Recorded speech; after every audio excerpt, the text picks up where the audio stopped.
ജോലിക്കായി വേറിട്ട സമരവുമായി CPO റാങ്ക് ഹോൾഡേഴ്സ്. ചെരുപ്പ് തലയിൽ ചുമന്നായിരുന്നു പ്രതിഷേധം. റാങ്ക് ലിസ്റ്റിന്റെ കാലാവധി 12-ാം തീയതി അവസാനിക്കാനിരിക്കെയാണ് പ്രതിഷേധം ശക്തമായത്. കഴിഞ്ഞ 55 ദിവസമായി സമരരംഗത്താണ് CPO റാങ്ക് ഹോൾഡേഴ്സ് അസോസിയേഷൻ. ഈ മാസം 12-ാം തീയതി നിലവിലുള്ള റാങ്ക് ലിസ്റ്റിന്റെ കാലാവധി അവസാനിക്കും. ഈ സാഹചര്യത്തിലാണ് വ്യത്യസ്ത സമരം ഉദ്യോഗാർത്ഥികൾ നടത്തിയത്. ചെരുപ്പ് തലയിൽ ചുമന്നായിരുന്നു പ്രതിഷേധം. ജോലിക്കായി ഓരോരോ ഓഫീസുകൾ കയറിയിറങ്ങി അങ്ങനെ തേഞ്ഞു തീർന്ന ചെരുപ്പ് ഭരണസിരാ കേന്ദ്രത്തിന് മുന്നിൽ ഉദ്യോഗാർത്ഥികൾ സമർപ്പിച്ചു. 5 വർഷമായി സർക്കാർ റാങ്ക് ലിസ്റ്റിൽ നിന്ന് 21% ആളുകളെ മാത്രമാണ് നിയമിച്ചതെന്നാണ് ഉദ്യോഗാർത്ഥികൾ പറയുന്നത്. പുല്ല് തിന്ന് പ്രതിഷേധിച്ചു, മണ്ണ് കഴിച്ച് പ്രതിഷേധിച്ചു. അങ്ങനെ എന്തൊക്കെ ചെയ്യാൻ കഴിയൂ?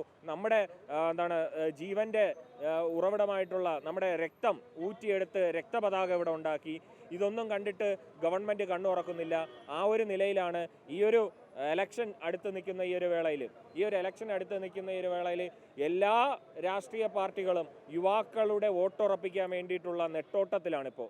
കേരളത്തിലുള്ള എല്ലാ യുവാക്കളുടെയും വോട്ടുറപ്പിക്കാൻ ഈ ഒരു പ്രതിഷേധം കണ്ടിട്ട് എങ്കിലും നമ്മുടെ അർഹതപ്പെട്ട തൊഴിൽ നമുക്ക് തരണമെന്നാണ് ഗവൺമെന്റിനോടും മുഖ്യമന്ത്രിയോടും താഴ്മയായി അപേക്ഷിച്ചുള്ളത്. 2 മാസത്തോളം എടുത്ത സമരത്തിൽ ഉദ്യോഗാർത്ഥികളുടെ രക്ഷിതാക്കളടക്കം പങ്കാളികളായിരുന്നു. മക്കളുടെ ജോലി സങ്കല്പങ്ങൾ തകർന്നതിലെ സങ്കടത്തിലാണ് അവരിൽ പലരും. ഇത്രയും ദിവസം കൊണ്ട് ഇത് ഈ സമരം ഇങ്ങനെ നടന്നിട്ട് ഒരു പ്രതികരണം ഇല്ലാത്തതിലും വളരെ കഷ്ടം തോന്നുന്നു. ഞങ്ങൾ എത്രയോ മാസങ്ങളോളം പഠിച്ചിട്ടാണ് ഇങ്ങനെ ഇരിക്കുന്നത്. ഇപ്പം എത്ര വർഷം കൊണ്ട് നോക്കിയിരുന്നിട്ടാണ് ഈ ലിസ്റ്റ് ഇങ്ങനെ പ്രസിദ്ധീകരിച്ച് എന്നിട്ടൊന്നും വിളിക്കാത്തൊരു ഭയങ്കര വിഷമമുണ്ട്. അവൻ ഇതേന്നും പറഞ്ഞിരിക്കുകയാണ്. എന്താ ചെയ്യുന്നതെന്ന് അറിയത്തില്ല. വിളിച്ചില്ലെങ്കിലത്തെ അവസ്ഥ എനിക്ക് അറിയത്തില്ല. അതുകൊണ്ട് ഞാൻ വന്നത് ഇന്ന് ഇവിടെ. അതേസമയം ഒഴിവുകളില്ല എന്നുള്ളതാണ് സർക്കാർ ഇപ്പോഴും പറയുന്നത്. നിയമനങ്ങൾ നടത്തിയെന്നും സർക്കാർ അവകാശപ്പെടുന്നുണ്ട്. അമൃത ന്യൂസ്, തിരുവനന്തപുരം.